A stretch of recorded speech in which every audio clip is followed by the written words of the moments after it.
Frankenstein by Mary Shelley. Chapter 1. Captain, something is moving on the ice. Look over there. The sailor stood at the top of the mast, high above the captain. His hand pointed away from the ship, across the miles of ice that covered the sea. The captain looked to the north, where the sailor was pointing. He saw something coming fast towards the ship across the ice. He put his telescope to his eye, and through it he could see the shapes of 10 dogs pulling a sledge over the ice. He could also see the driver of the sledge, a huge figure, much bigger than a man. The sledge came nearer and nearer to the sea. Soon it was only a quarter of a mile from the ship. No one needed a telescope now to see the huge figure of the driver. Suddenly, the sledge went behind a mountain of ice and disappeared. At that moment, another sledge appeared. It, too, was moving fast, and was clearly chasing the first sledge. This driver was a smaller figure, more like an ordinary man. Faster and faster the dogs ran. Then the second sledge also disappeared behind the mountain of ice. 2 hours passed.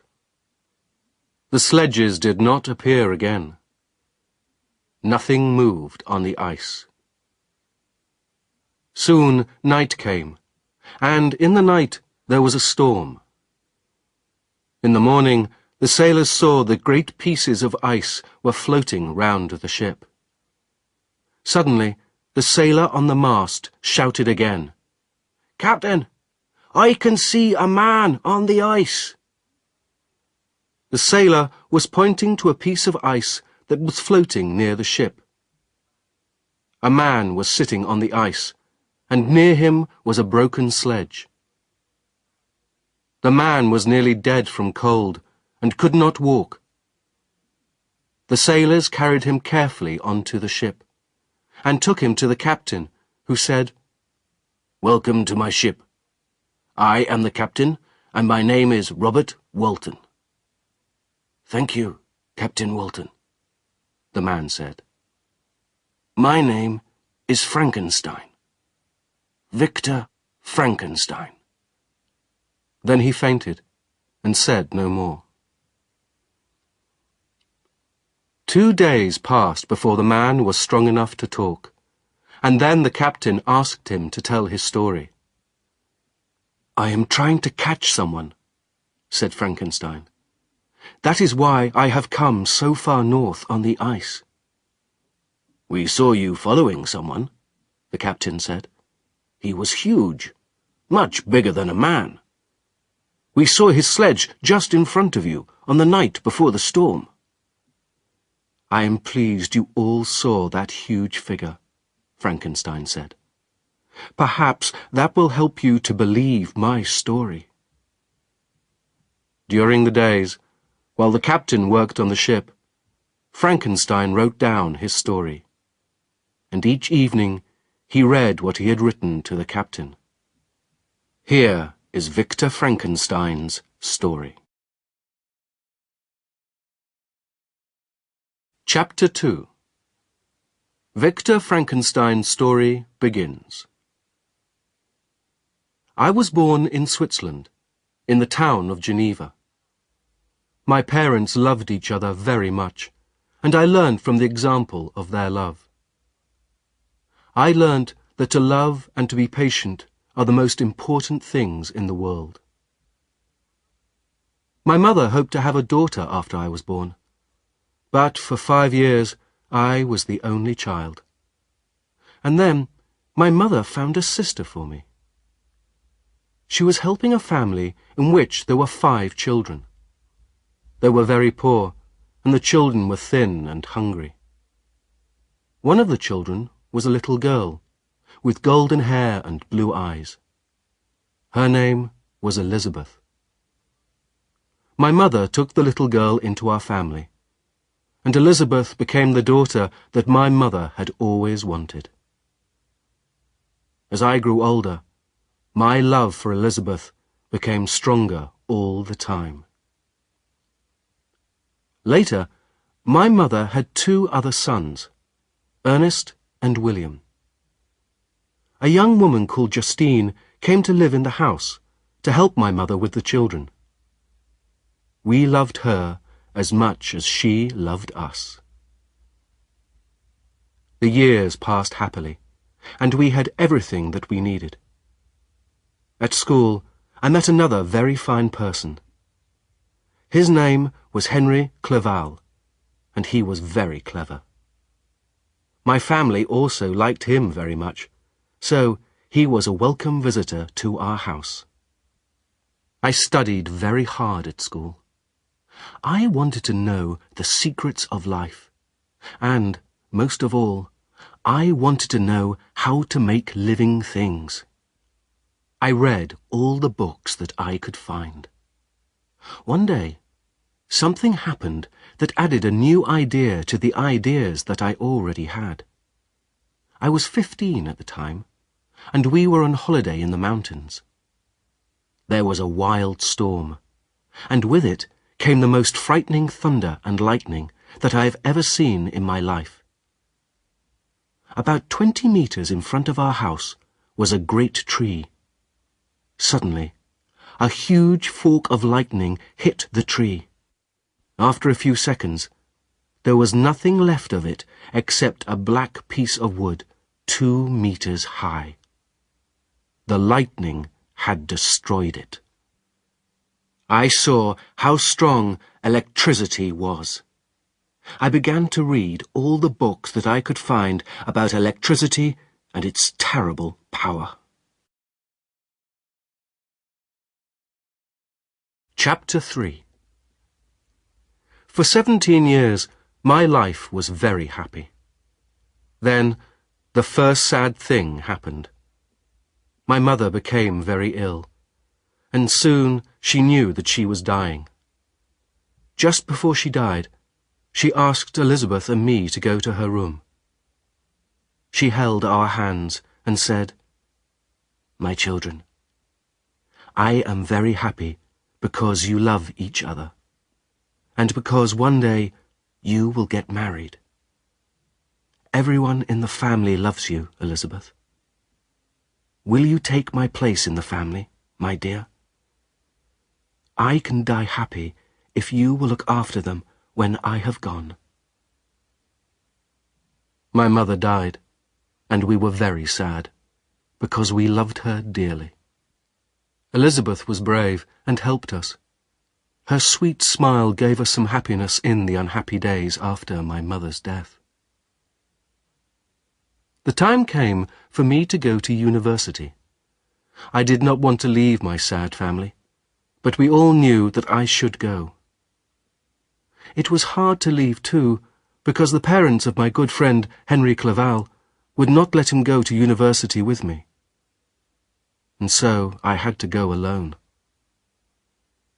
On my first day at the university, I met my teacher, Professor Waldman, who was one of the greatest scientists in the world. He gave a wonderful talk to all the students who were starting at the university. He ended his talk by saying, "Some of you will become the great scientists of tomorrow. You must study hard and discover everything that you can. That is why God made you intelligent, to help other people."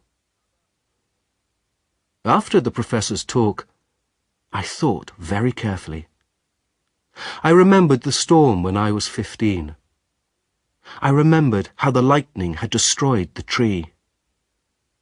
I wanted to use electricity to help people, and I wanted to discover the secrets of life. I decided to work on these 2 things. I did not know then that my work would destroy me and the people that I loved. I started work the next day. I worked very hard, and soon Professor Waldman and I realized that I could learn to be a very good scientist. The professor helped me very much, and other important scientists who were his friends helped me too. I was interested in my work, and I did not take one day's holiday during the next 2 years. I did not go home, and my letters to my family were very short.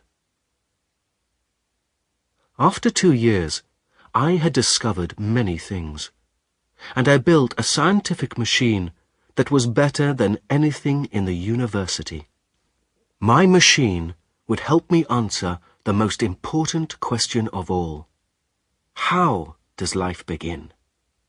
Is it possible to put life into dead things? To answer these questions about life, I had to learn first about death. I had to watch bodies from the moment when they died and the warm life left them. In the hospital and in the university, I watched the dying and the dead. Day after day, month after month, I followed death. It was a dark and terrible time. Then one day, the answer came to me.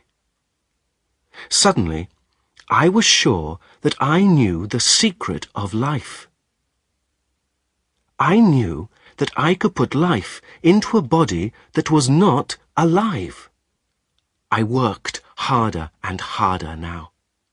I slept for only a short time each night, and I did not eat much food. I wrote to my family less often, but they loved me and did not stop writing to me. They said they understood how busy I was. They did not want me to stop work to write or to see them. They would wait until I had more time. They hoped to see me very soon. The professors realized that I was doing very important work, and so they gave me my own laboratory. There was a small flat above the laboratory where I lived, and sometimes I stayed inside the building for a week and did not go out. Above the laboratory, I built a very tall mast. It was 150 meters high, and higher than the tallest building in the city. The mast could catch lightning and could send the electricity down to my machine in the laboratory.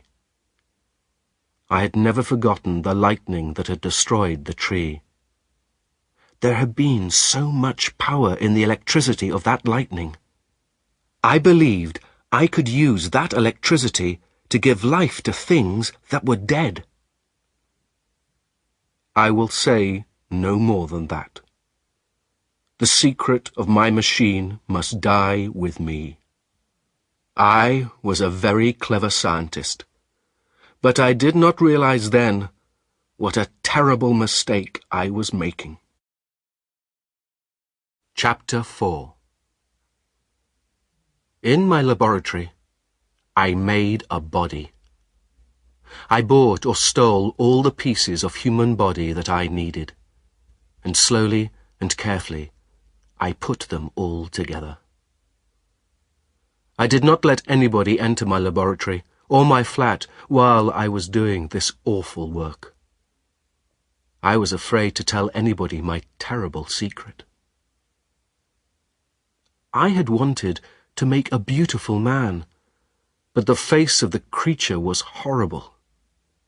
Its skin was thin and yellow, and its eyes were as yellow as its skin. Its long black hair and white teeth were almost beautiful, but the rest of the face was very ugly. Its legs and arms were the right shape, but they were huge. I had to use big pieces because it was too difficult to join small pieces together. My creature was 2.5 meters tall. For a year, I had worked to make this creature. But now it looked terrible and frightening. I almost decided to destroy it. But I could not. I had to know if I could put life into it. I joined the body to the wires from my machine. More wires joined the machine to the mast. I was sure that my machine could use electricity from lightning to give life to the body. I watched and waited. 2 days later, I saw dark clouds in the sky, and I knew that a storm was coming. At about 1 o'clock in the morning, the lightning came. My mast began to do its work immediately, and the electricity from the lightning travelled down the mast to my machine. Would the machine work? At first, nothing happened. But after a few minutes, I saw the creature's body begin to move. Slowly, terribly, the body came alive. Its arms and legs began to move, and slowly it sat up. The dead body had been an ugly thing, but alive it was much more horrible. Suddenly, I wanted to escape from it. I ran out of the laboratory and locked the door. I was filled with fear at what I had done. For hours, I walked up and down in my flat. At last, I lay down on my bed and fell asleep. But my sleep was full of terrible dreams, and I woke up suddenly. The horrible thing that I had created was standing by my bed. Its yellow eyes were looking at me. Its mouth opened, and it made strange sounds at me. On its yellow face, there was an awful smile. One of its huge hands reached towards me. Before it could touch me, I jumped off the bed and ran downstairs into the garden. I stayed there all night, but I could not think clearly. I was afraid. And when morning came, I went out into the town and began to walk about. I did not notice where I was walking, but soon I came to the station. A train from Geneva had just arrived, and the passengers were leaving the station. One of them ran towards me when he saw me. It was my dear friend, Henry Clerval. He was very pleased to see me. He took my hand and shook it warmly. "My dear Victor," he said, "what a lucky chance that you are here at the station. Your father and Elizabeth and the others are very worried about you, because you have not visited them for a long time. They asked me to make sure that you are well. And I have very good news. My father has agreed to let me study at the university, so we shall be able to spend a lot of time together." I was very happy to hear this news, and, for a moment, I forgot my fears. I took Henry back to my flat and asked him to wait outside while I went in to look. I was afraid that the creature was still there, but it had disappeared. At that time, I did not think of other people and what the creature could do to them. I took Henry into the flat and cooked a meal for us. But Henry noticed how thin I was, and that I was laughing too much and could not sit still. Suddenly he said, "My dear Victor, is the matter with you? Are you ill? Has something awful happened?" "Don't ask me that," I cried. I put my hands over my eyes. I thought I could see the horrible creature there in front of me. I pointed wildly across the room and shouted, "He can tell you! Save me! Save me!" I tried to fight the creature, but there was nothing there. Then I fainted and fell to the floor. Poor Henry. I do not know what he thought. He called a doctor, and they put me to bed. I was very ill for 2 months, and Henry stayed and looked after me. His loving care saved me from death. I wanted to go home and see my family as soon as possible. When I was well enough, I packed my clothes and books. All my luggage was ready, and I was feeling very happy when the postman arrived with some letters. One of the letters ended my short time of happiness. Chapter 5. The letter was from my father in Geneva, and this is what he wrote. My dear Victor, I want you to know before you arrive home that an awful thing has happened. Your dear youngest brother William is dead. He was murdered. It happened last Thursday evening, when Elizabeth and I and your 2 brothers, Ernest and William, went for a walk outside the city. William and Ernest were playing. William had hidden from Ernest, and Ernest asked Elizabeth and me to help find William. We all began to search for him, but we couldn't find him. We searched all night. At 5 in the morning, I found him. He was lying on the grass, white and still. I could see the marks of fingers on his neck. The murderer had strangled him. Elizabeth had let him wear a gold chain of hers round his neck. On the chain was a very small picture of your mother.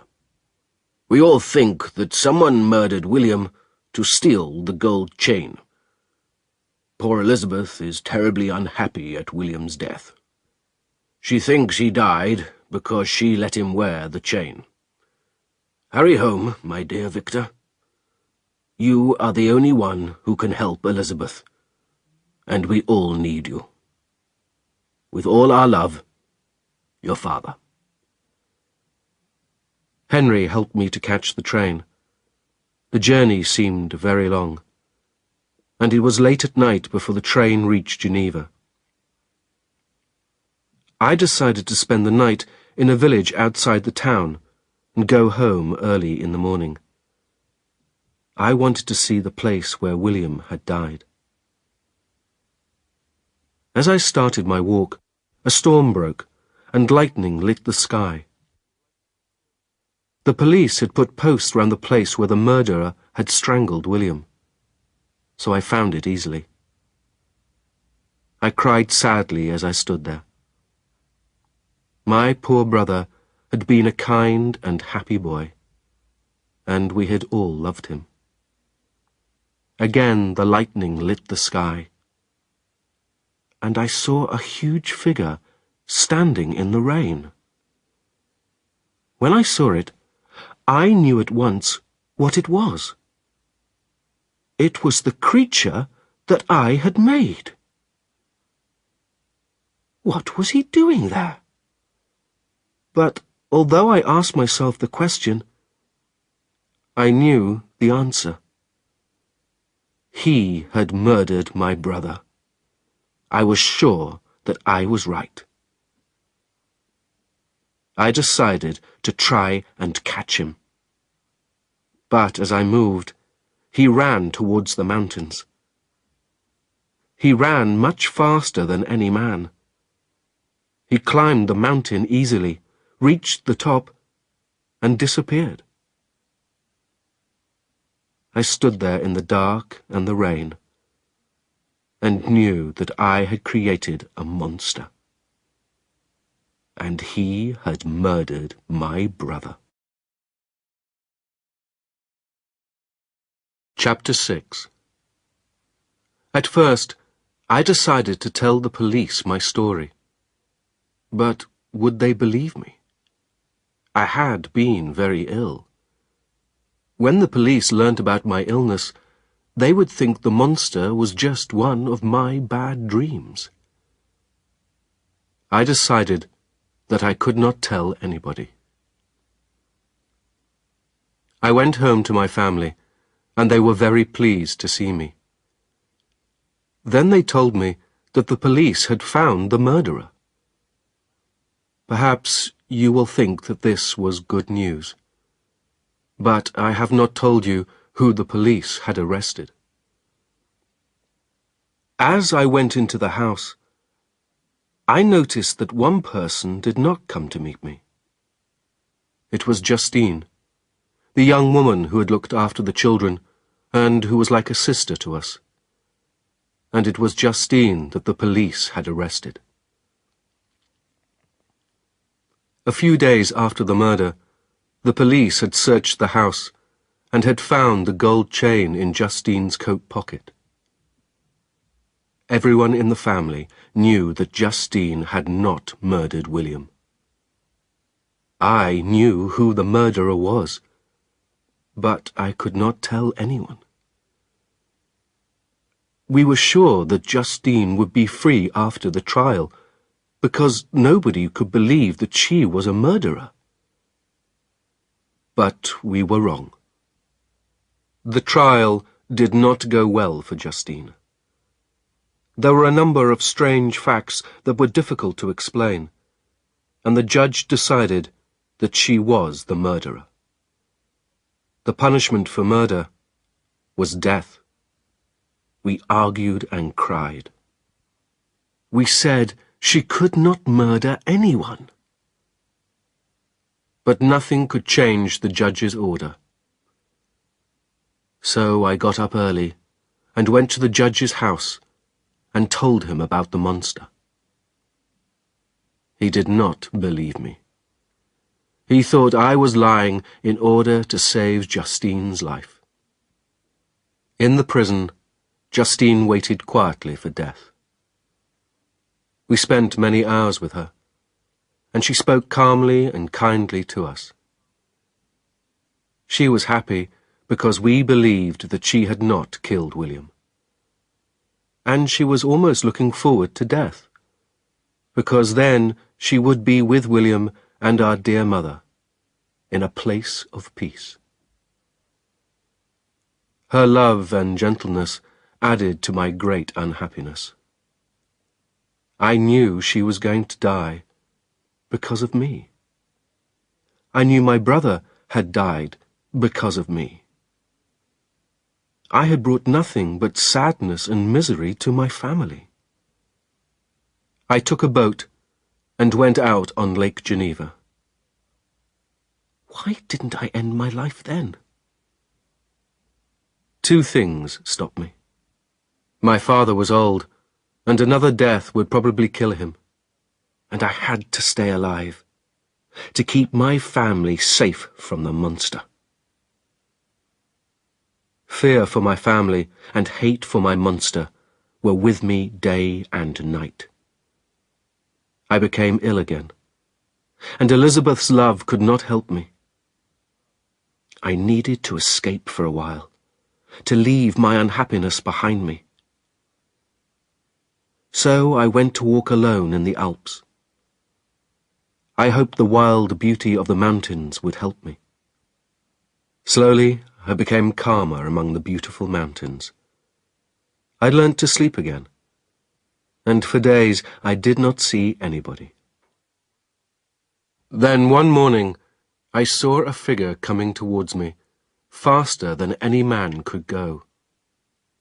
It jumped easily over the rocks, and I saw with horror the monster that I had created. On his face was a look of deep sadness, but also of evil. At first I could not speak, because I hated him so much. But at last I said, "You are an evil creature. I shall kill you if I can, because you have killed 2 people that I love." The monster's yellow eyes looked at me. "I am the unhappiest creature in the world, but I shall fight for my life," he said. "I am bigger and stronger than you, but I will not start the fight. I shall always be gentle to you, because you are my king and creator. You made me, and you should love me and be kind to me like a father. William and Justine died because you did not love me. Why did you create me if you were not ready to love me?" "We are enemies," I said. "Leave me now, or let us fight until one of us is dead." "You are a murderer. How can I be kind to you?"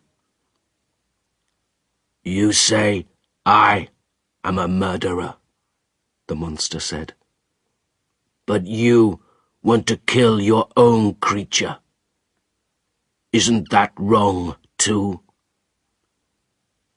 I ask you to do one thing for me. Listen.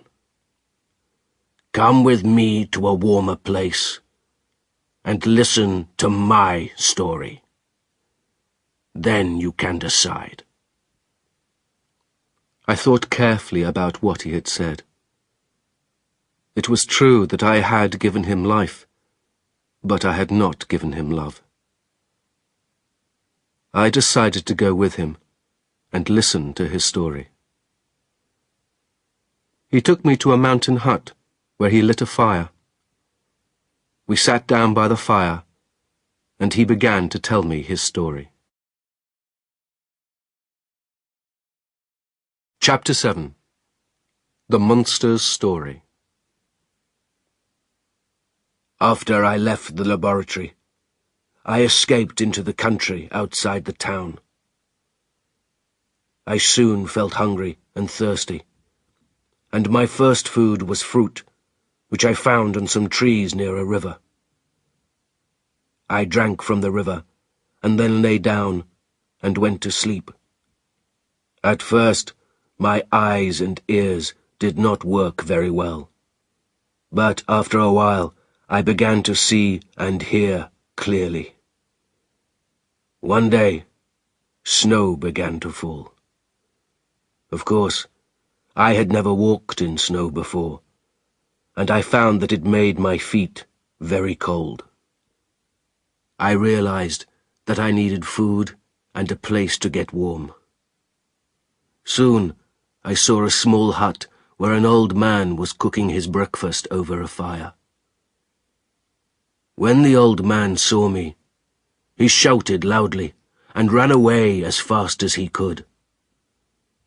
I did not understand what the man was doing, but I wanted to be near the fire. So I sat down in the warm and ate the man's breakfast. Then I walked across empty fields for some hours, until I reached a village. I went into one of the houses, but there were children inside. They began to scream when they saw me, and their mother fainted. The whole village came to see what was the trouble. Some of the people ran away when they saw me, but the others shouted and threw stones at me. They wanted to kill me. I was badly hurt, but I escaped and ran into the open country. Later, I found an empty hut, which was built against the wall of a small house. I was afraid to go into the house after what had happened in the village, so I hid in the hut. There I was safe, and could escape from the cold and hide from people who wished to hurt me. And then I found that there was a small hole in the wall between the hut and the house. Through this hole I could see into the room next to the hut. 3 people lived in the house: a beautiful girl, an old man, and a young man. Day after day, I watched the 3 people. I saw how kind they were to each other. I wanted so much to go into the house and be with them, but I knew I must stay in the hut. I could not forget how the village people had hurt me when I tried to go into the house there. Each night, after the people in the house had gone to bed, I stole some of their food for myself. But soon I realized that the old man was blind. And I realized, too, that often the 3 of them did not have enough to eat. I saw the 2 young people put extra food on the blind man's plate, although they were hungry themselves. When I saw that, I stopped stealing their food. Their life was already hard enough. So I went back to the wild fruit in the woods. I tried to help them in other ways, too. During the night I cut firewood for them, and added it secretly to the wood which the young man had cut during the day. I was very happy to see how much this pleased the young man. After a while, I began to understand some of the noises that the people made to each other.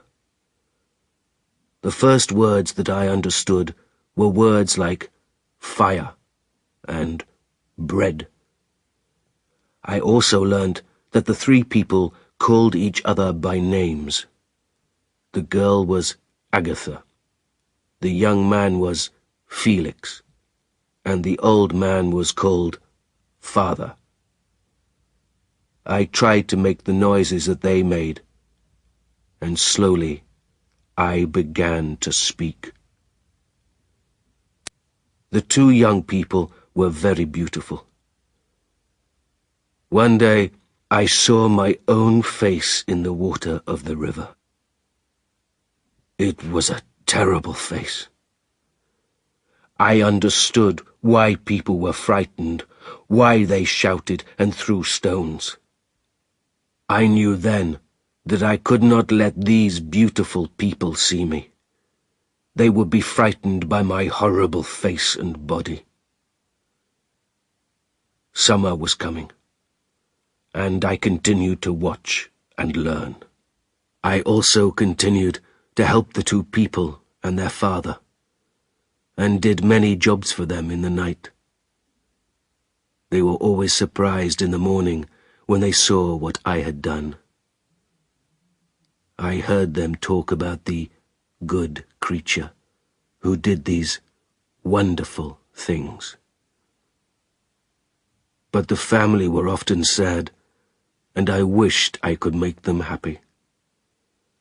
I looked forward to the time when I could speak well enough to talk to them. And I was happy because I was sure I would soon have 3 good friends. Chapter 8. One day in summer, a lady on horseback rode up to the house and knocked on the door. She had dark hair and was very beautiful. The family were all very pleased to see her.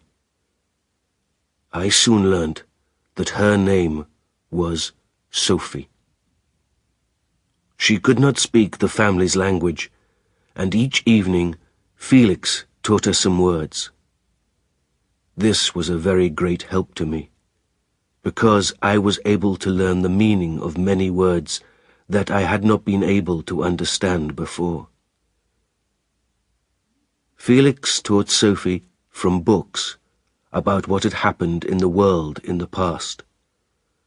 So I learnt about the Greeks and Romans, and about Christ, and about the first white men in America, and the sad story of the Indians. I could not understand why men who knew all about good and evil could hate and kill each other. I learnt other things too. I learned that people think it is very important to have money, and to come from a good family.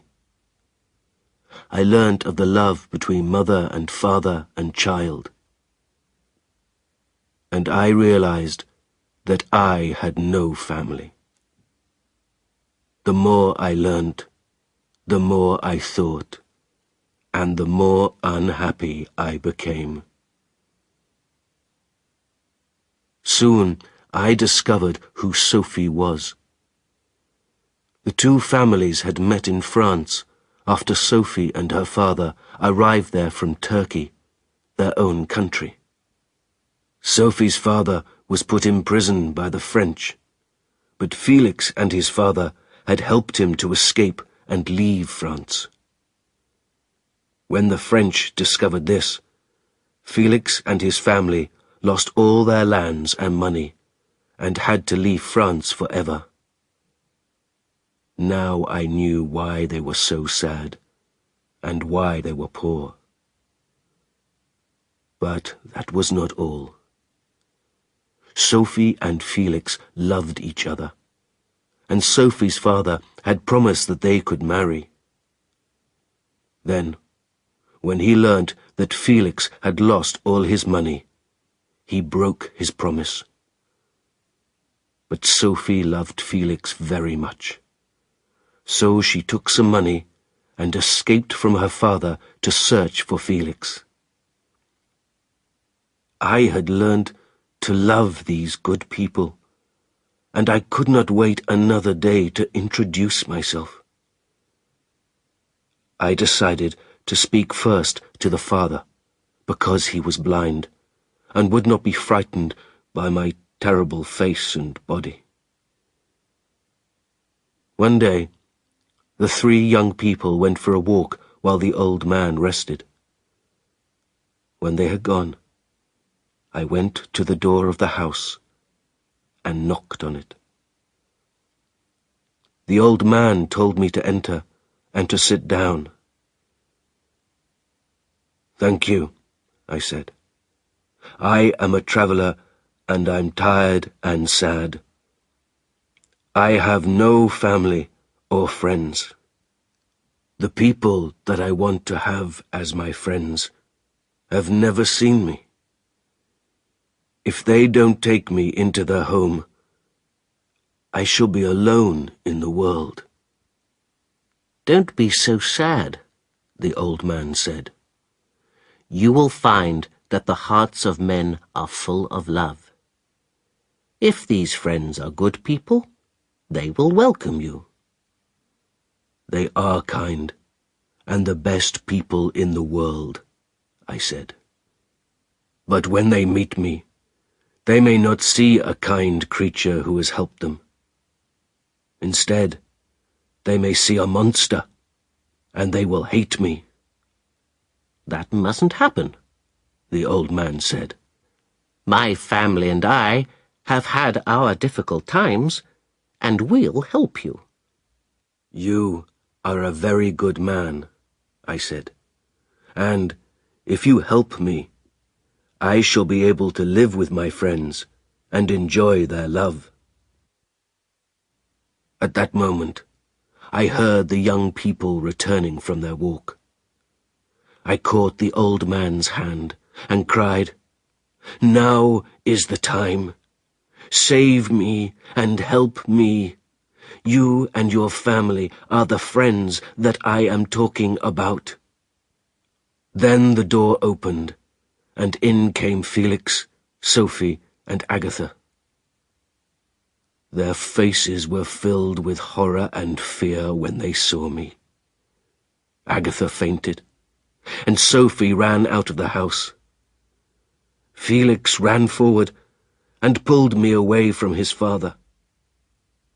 He threw me to the ground and hit me again and again with his heavy stick. I did not lift a hand against him. I did not want to hurt him or any of them. My heart was heavy, and all hope left me. I ran out of the house and later returned silently to my hut. Nobody saw me. Chapter 9. I sat in my dark hut and felt both angry and sad. One half of me wanted to hurt the people who had hurt me. The other half of me still loved them. In the end, I decided to try and speak to the old man again. I fell into an unhappy sleep. But when I woke in the morning, the family had gone. They had left the house during the night. I knew the name of only one other person. Although I had seen you, Frankenstein, for only a few moments, I knew that I belonged to you. When I had left your house, I had picked up a small bag. There was a book in the bag, and I could now read it. From it, I learnt my Creator's name and address. You had made me. But why had you not looked after me and saved me from this pain and unhappiness? I decided to go to Geneva to find you. One day, as I was traveling, I saw a young girl running along the side of a river. Suddenly, she fell into the water. I jumped into the river, fought against the fast-moving water, and brought her back to land. While I was doing this, the girl's father, who was looking for her, reached us. He was carrying a gun, and when he saw me, he fired. The bullet hit my arm and broke it. I fell to the ground in great pain, and the man and the girl ran into the woods as fast as they could, and left me. The bullet was deep in my arm, and I lost a lot of blood. After some days, my arm began to get better, but I became sadder and angrier than before. I had saved the girl's life, and how did they thank me? With a bullet in the arm. I began to realize that there was no happiness for me in life. Hate grew stronger in me every day.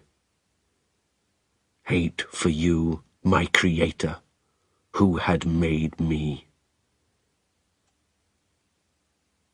2 months later, I reached Geneva.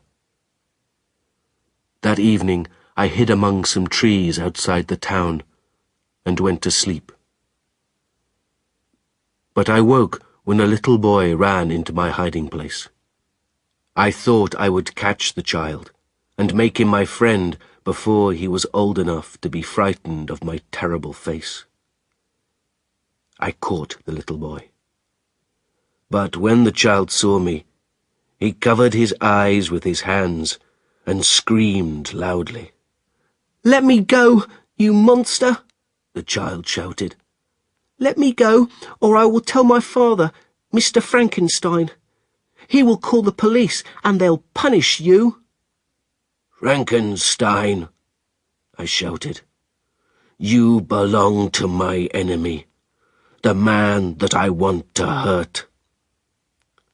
The child fought and screamed, and I put my hand round his neck to stop him shouting. In a moment, the child lay dead at my feet.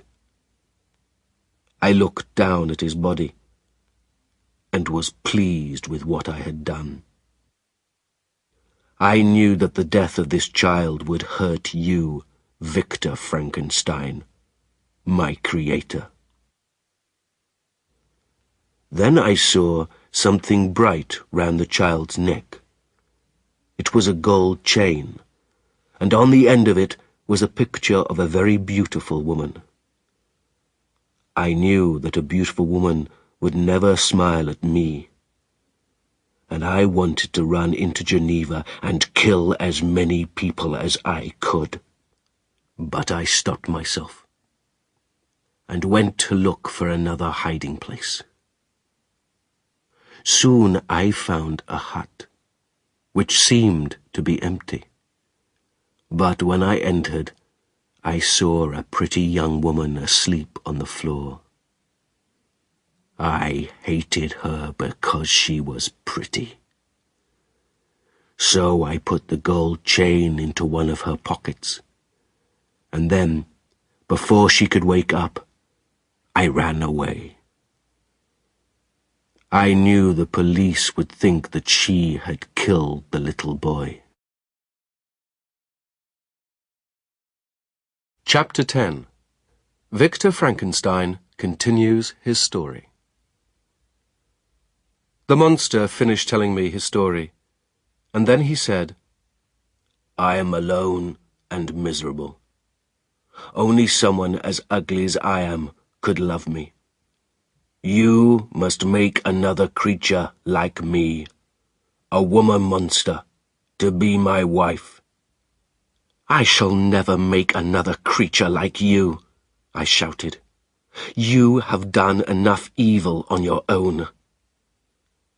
"If you don't help me, I shall make you more miserable than you have ever been in your life. You will wish you were dead," the monster said. "But if you make another monster to be my friend, we won't hurt anyone. Be kind to me now, and I will learn to love and be kind." I thought long and hard about the monster's words. I felt sorry for him. He was so miserable. Perhaps I should help him. "I shall do what you ask," I told him. "But you must promise to live somewhere in the world where nobody lives. You must promise to stay away from other people." "I promise! I promise!" he cried. "Please, start your work. I shall watch you, and when you are ready, you can be sure I will come back." He turned and left me, and ran down the mountain. I went back to Geneva immediately. My family were very worried when they saw me. I was pale, and my eyes were wild. I could not forget my promise to the monster, and the awful work that waited for me. But I had to do it.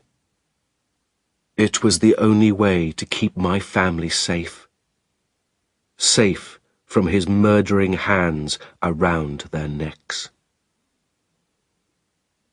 I needed to study for several months to make a woman monster successfully. I heard that an English scientist had done some useful work, so I decided to go to England. Before I went, my father asked me, "Are you going to marry Elizabeth, or do you love another woman? Is this why you are so unhappy?" "No, father," I replied. "I have always loved Elizabeth, and I want to marry her. But I must do one more piece of scientific work before we can marry. I must go to England to do the work, and I want to marry Elizabeth when I return. My father and Elizabeth did not want me to go to England alone, because I had been so ill. They spoke to my old friend Henry Clerval, and he was very happy to travel with me. I was pleased that he could come, although I did not want him to discover anything about my horrible work. Henry and I reached London in early October and stayed there for a few months. I met and talked with English scientists and learnt many useful things from them. Then Henry was invited to visit some friends in Scotland. I planned to travel with him, but I told him that I wanted to go walking in the mountains alone. Henry was not happy with my plan, but in the end he agreed. I bought all that I needed for a laboratory and sent everything to Scotland. Henry and I travelled to Edinburgh together, and then I went further north to find a good place for my laboratory. At last, I found the right place on an island off the north coast. It was a wild and lonely place. Only 5 people lived on the island, so I could work alone, and nobody would discover my awful secret. There was a large, empty hut on the island, and I brought builders from Scotland to make the hut into a laboratory for me. I showed them how to build my mast, and soon everything was ready for me to start work on the woman monster. Chapter 11. One evening, 2 months later, I was sitting in my laboratory. Most of my work was done, and I could finish the woman monster that night. But I wondered if I should finish the work. Was I making a monster more evil than the first creature? Perhaps 1,000 times more evil. How could I know? Perhaps the woman monster would be another murderer. She had not promised to stay away from other people. Perhaps the 2 monsters would hate each other, and would kill and murder and destroy without end. As I thought these things, I looked up at the window. Suddenly, in the moonlight, I saw the monster's awful face looking at me, and in his yellow eyes I could see only hate and evil. I knew he would not keep his promise. I went over to the laboratory table where the new creature was lying. I pulled off the wires that joined her to my machine. I took a sharp knife and cut through the body that I had joined together so carefully. Through the window, the monster saw me destroy his woman. With a loud and miserable scream of sadness and lost hope, he ran into the laboratory. "You have destroyed all my hopes of happiness," he cried. "You have left me with one feeling, hate, and with one wish, to destroy your happiness. You will be sorry that you were ever born. Remember this, I shall be with you on your wedding night." He ran quickly out of the laboratory, and I watched him as he left the island in his boat and sailed away across the sea. I sat and cried as I thought of the danger to Elizabeth. But I knew that the monster would not visit us until our wedding night. I would not die easily, and I would try to kill him before he could kill me. The next morning, I received a letter from Henry. He told me that he was waiting for me to return. I decided to clear the laboratory and to leave the island on the following day. So I returned to the laboratory, where the pieces of the woman monster's body still lay on the floor. I put them all in a large bag with some heavy stones. Then I took the bag to my boat and sailed out to sea. I threw the bag into deep water and watched it disappear. I was happier than I had felt for months. I knew I had done the right thing, and now there would be no second monster to follow the first. I was very tired, and I went to sleep in the boat. I do not know how long I slept, but when I woke up, I was in the middle of a storm. The wind was driving me further out to sea, and my boat began to fill with water. I knew I was in great danger. After some hours, the storm passed, and I saw land to the south. Soon I could see the beach, and a crowd of people standing and watching me. Their faces were cold and unfriendly. As I landed, 4 of the men came towards me and took me by the arms.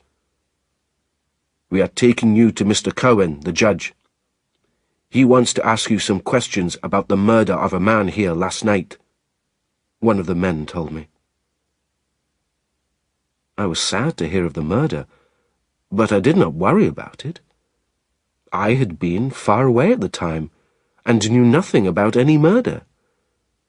It would be easy to explain that. So I went with the men to the large house where Judge Cohen lived. Chapter 12. The judge was an old, kind man, but his face was very serious as he looked at me. He asked a number of men to tell me what they had seen and found the night before. The first man told his story. He and his son were coming home from a long day's fishing. It was a dark night, and on the beach they had fallen over the dead body of a man. They had carried the body to the nearest house, and found that it was a good-looking young man about 25 years old. There were the marks of fingers round his neck.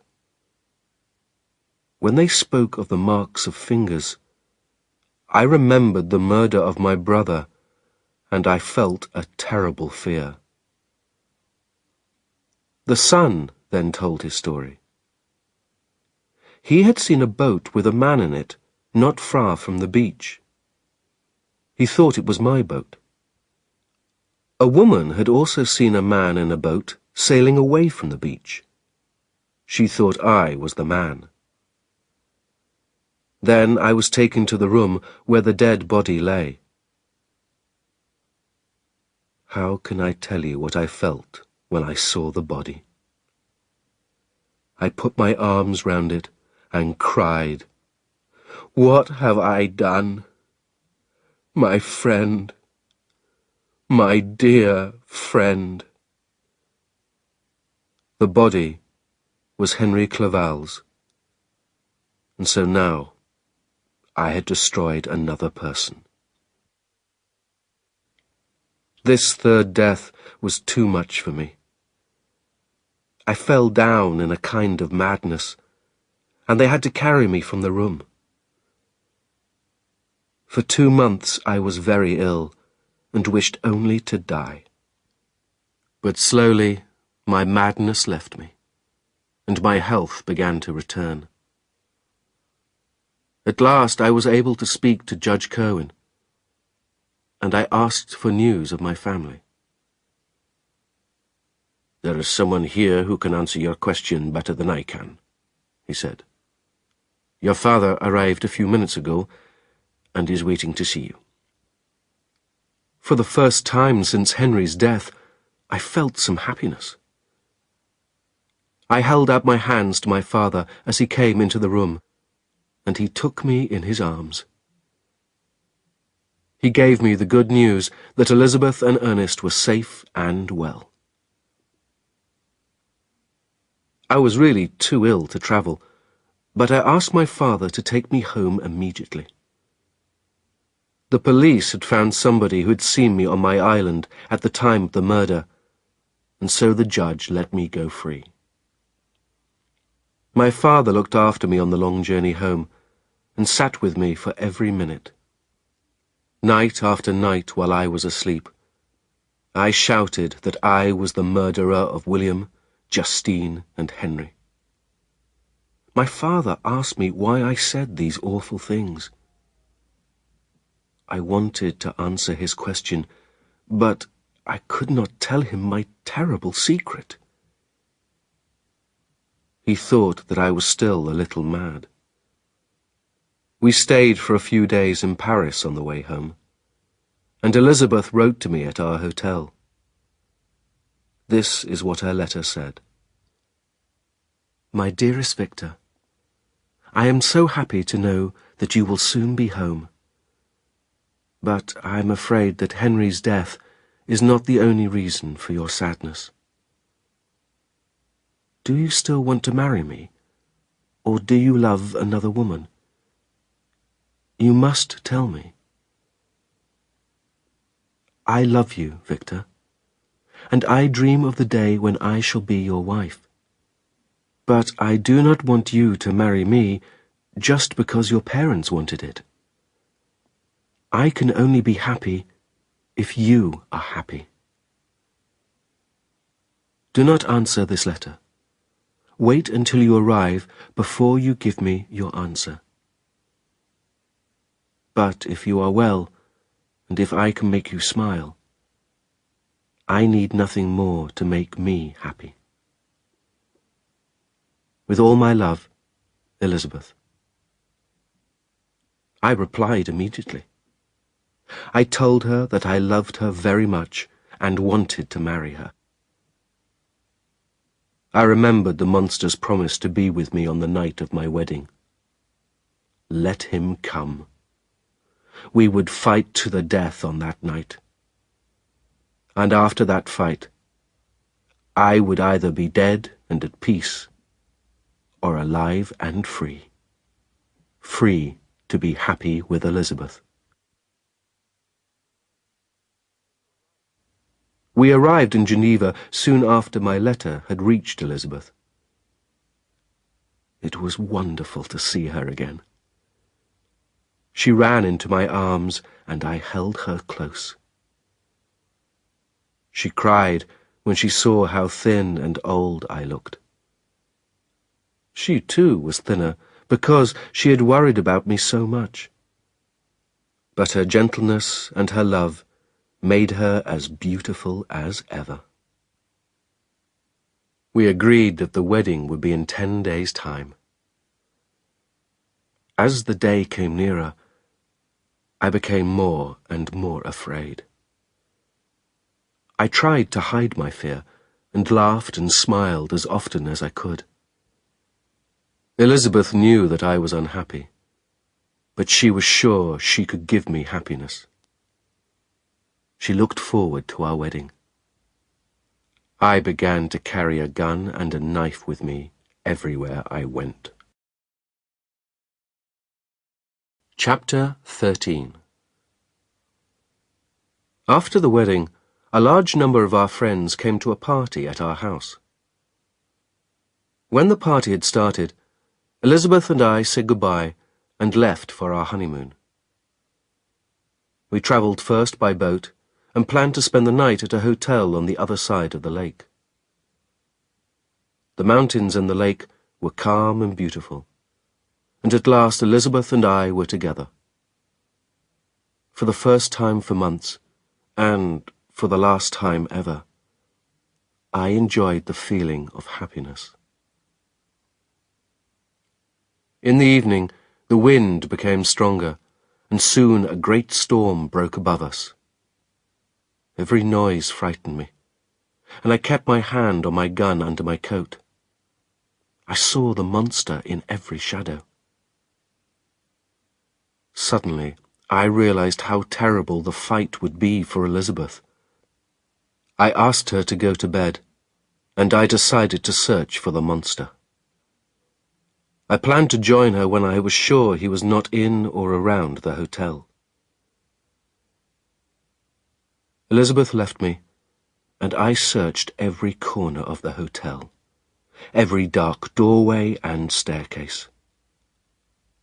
I could not find him, and I began to hope that he had not followed us to the hotel. But suddenly, I heard a loud and terrible scream.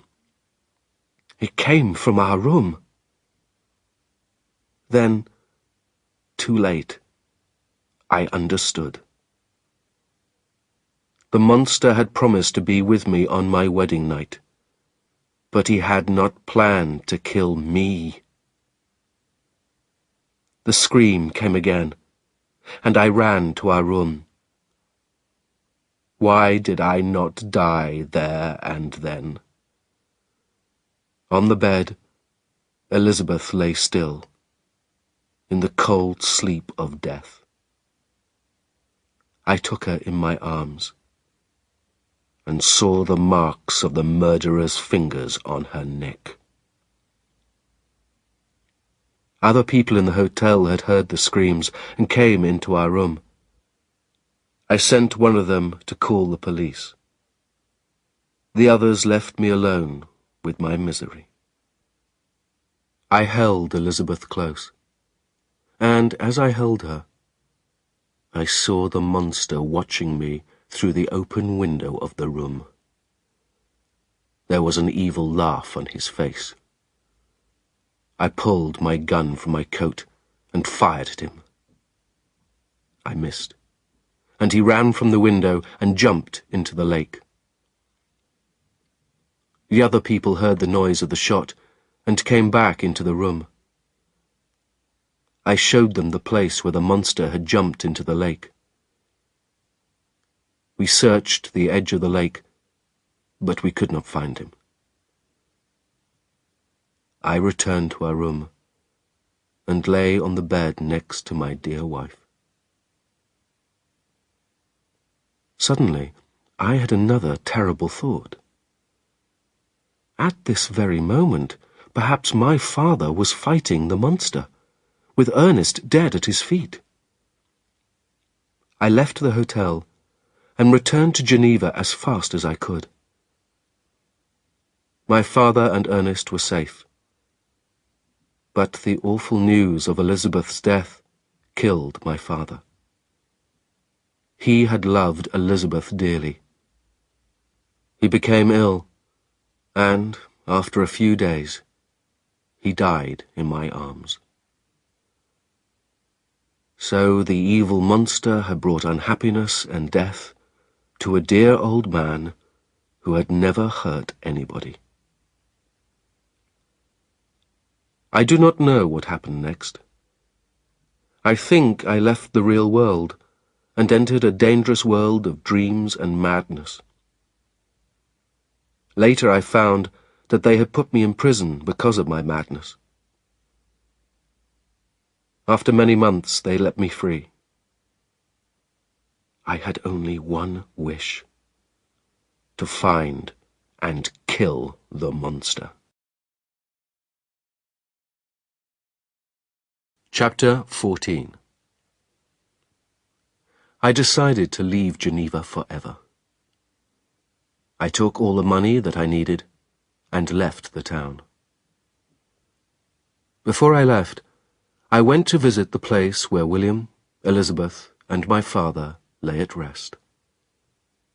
I stood there and promised them that I would stay alive until I had killed the monster. A loud, evil laugh rang out through the silent night. Then I heard the monster's voice. "It pleases me that you have decided to live, because that is just what I want." I ran towards the voice. but I could not catch the monster. I saw him running away, but he ran faster than any man could go, too fast for me to catch. But I followed him, and I have been following him since that day. I shall stay alive until I can catch him. He wants me to live as long as possible. He wants me to feel, day after day, the pain and misery that he has given me. He leaves messages to tell me where he is. He knows that I shall follow him. I am only happy when I am asleep. I dream that I am with my family, and Elizabeth and Henry. When I am awake, I look forward to my death, to the day when I shall be with them. In his last message, the monster told me that he was going north. He wanted to take me where the cold would hurt me and make me more miserable. I followed him to the cold lands of the north and bought dogs and a sledge. Until now, he has always left me further and further behind when I chased him. But the dogs were very fast, and I was getting closer and closer to him. Soon, he was only 1 day's journey in front of me. He was going towards the sea, and I hoped to catch him before he reached it. The chase over the ice continued for about 3 weeks. The pain from the cold was very great, and I began to lose hope. I thought I would never catch him. My dogs could not run much further, and one of them died. Then I saw something on the ice in front of me. It was the monster and his sledge. Suddenly I was full of hope again, and I gave a great shout of happiness. I got closer and closer to him. Then a great storm started. The ice began to break, and the sea carried him away from me. My sledge was broken, and I lost my dogs. I was left on a piece of ice that was becoming smaller all the time. Many hours went by, and then I saw your ship. The rest you know. I ask you, Captain Walton, to chase the monster and kill him. Do not listen to what he says. He knows how to argue, and perhaps you will feel sorry for him. But remember that he is evil. Remember the deaths of William, Justine, Henry Clerval, Elizabeth, my father, and remember me, Victor Frankenstein. There is no more for me to say, except to thank you, Captain Walton, for your help and kindness. Thank you also for listening to my story. I want you to tell the world that the monster is a danger to everyone. I know that I have only a few hours left to live, but I can feel my loved ones near me, and I welcome death. Goodbye. This is the end of Victor Frankenstein's story. Chapter 15. Captain Walton's Note. I, Captain Robert Walton, have added this final note to the story. When you have read it, you will know that Victor Frankenstein's story was true. Victor Frankenstein died a few hours after he had written his last word. I was sad to see him die, because he had become a good friend. But he will not be unhappy or in pain any more, and I am happy for him. We laid his body in a cabin near my own. Later, I heard a voice coming from the cabin. I went into the cabin and saw a huge shape standing over the dead body. I knew that the horrible creature which was standing there was Frankenstein's monster. "So, I have killed you too," the monster said to Frankenstein's body. "Oh, Frankenstein, forgive me. How I wish you could answer me." I went towards him and said, "It is too late for Frankenstein to forgive you. He is dead. His pain is ended." "You do not know how much pain and unhappiness I have felt," said the monster. "I knew that I was doing evil things, but I could not stop myself. Do you think I enjoyed killing people? My heart was made for love, like a man's heart. After I killed Henry Clerval, I hated myself. But I could not stop myself from more murder. Frankenstein would not give me a wife, but he hoped to find happiness with a wife of his own. He was not fair to me. But now it is ended. Frankenstein is the last person I shall kill. I have done all those evil things. But am I the only person who has done wrong? I wanted love and friendship. Think about Felix and his family, who hated me after I had given them love. Think about the man who shot me after I had saved his little girl from the river. But I know that I have done evil, and I hate myself more than you hate me. My own death is near. I shall leave this ship and go north, across the ice. I shall build a great fire and lie down on it to die. I shall welcome the pain of the fire, because it will help me to forget the pain in my heart. I have felt more pain than Frankenstein, and when the fire has died down, I shall be at peace." The monster jumped from the cabin window as he said this. He got into the small boat in which he had reached the ship. The sea soon carried him away, and he was lost in the darkness.